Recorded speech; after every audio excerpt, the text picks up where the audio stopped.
Hi guys, and welcome back to Mrs. B's Arts and Crafts. Today we're going to be making an origami frog, and this frog is very special. He jumps when you press him down, so let's get on with it. Okay, the first thing you're going to need is a piece of green paper or coloured paper. As you can tell by mine, I've used all different colour pattern paper, so it doesn't have to be green paper, but with it being a frog, I thought I'd do a green one for you today.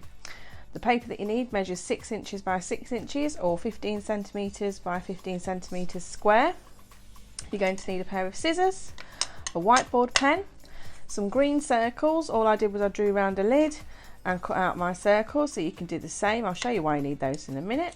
And then you're going to need a bone folder, or you can use a ruler or something to really press down these creases, because you need to make sure that he stays in the form that you've put him in. If you don't fold him properly, he'll just unfold and it won't be a bouncy frog. Okay, so first thing you do is turn your paper over if you've got double-sided like I have, and fold it into a rectangle and really press down. This way you're going to need your ruler or your bone folder if you have one, and just crease down the edge there.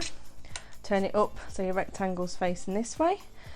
Then you need to fold it over into a triangle, so it leaves a square at the bottom and a triangle shape at the top. Again, give it a good burnish and push it down. Open that back up and then do the same with the opposite side, and make sure that the triangle or the corner meets this corner here, and then press it down really firmly.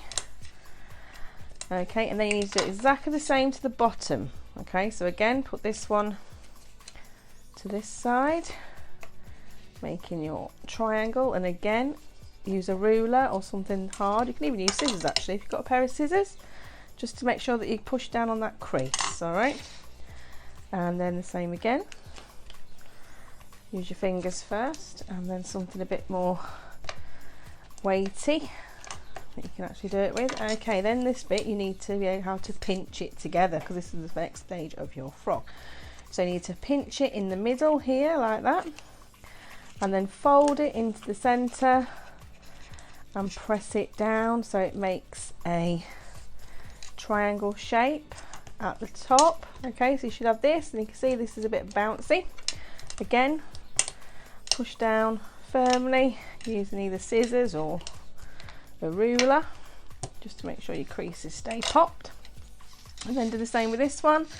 Pinch it in the middle and then fold it. If it doesn't work first time, just knead it a bit more, push it together, and there we go. It folds down into a nice little triangle again. So then you've got this sort of shape, little diamond. Go over all of your creases just to make sure that they're really well pressed down. Okay, now you're going to do his little legs. You're going to make these little bits next. So if you fold that over, just take the top flap, leave the bottom bit down and push it up into that shape, and then bend it back again. So you bend it that way first, then bend it back again. Give it a real good press down. There's one of his little legs. Okay, then do the next side. So the next side goes up to the top. There's a lot of pushing down on this one, so if you need a bit of help, you can always ask a grown-up to help you. And then press it back again. And there's his two legs. Okay, then you've got to do exactly the same bit to this now. So again, fold up. Just this first top bit, not this bottom bit. Okay, just make sure it's this bit. Fold it. Oh, hang on. There we go. Fold it up. And make sure it's folded, and then fold it back.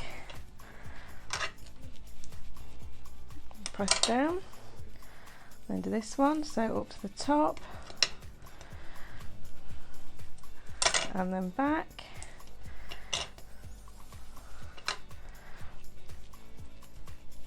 Okay, and there's his four legs. Now what you need to do is turn him over. You can see he's quite bouncy. Okay, now with the back bit, you're going to fold this up into the middle. Again, push it down. Okay, and then you're going to fold this bit like this, you see, and press down again. Then you need to do this bit to the middle, so it makes like a little kite shape, as though you're making a paper aeroplane actually. This is the frog's body now. Okay, and push that down. Alright, and then you need to make his little bouncer. So what you need to do is fold it and then fold it back. So you fold it once up and then again back. Make sure his legs are out the right way.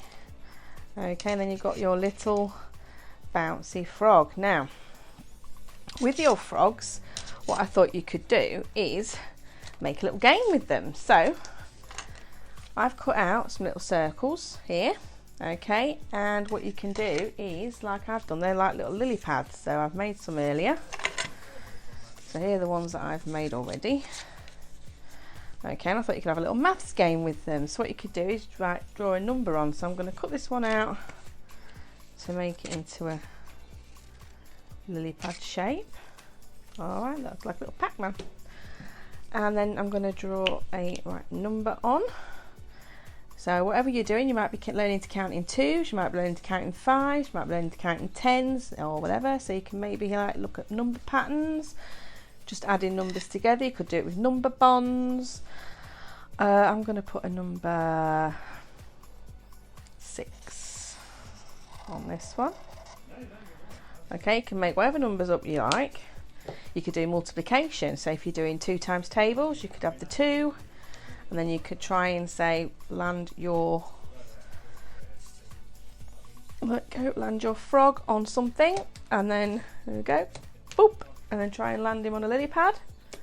There we go, you got to land him on 5, so you could say 5 times 2, 2, 4, 6, 8, 10. So 5 times 2 is 10. If you're doing adding, you could then do 6, add 6. 6 add 6 is 12. You could have a competition with your family and make more than one frog, as I've got another one here as well, and you could bounce 2 or 3 for a frog each and then see how you get on, so you can get the biggest score. So there you go, there's also a game you can do with your origami frog. I hope you've enjoyed your arts and crafts today with Mrs. B. I'd like to see all your frogs that you make, and maybe you could show me some new games you've done, so email them to me if you would like to at mrsbsartsandcrafts@gmail.com. Okay guys, for our next video you're going to need a cereal box that you've opened up like this, and some white paper, scissors, a glue stick, some felt tips, some Play-Doh or plasticine or blue tack, whatever you've got in the house, some stickers, and one of those lovely ice lolly sticks again that you've been eating to save. I'll see you next time. Take care.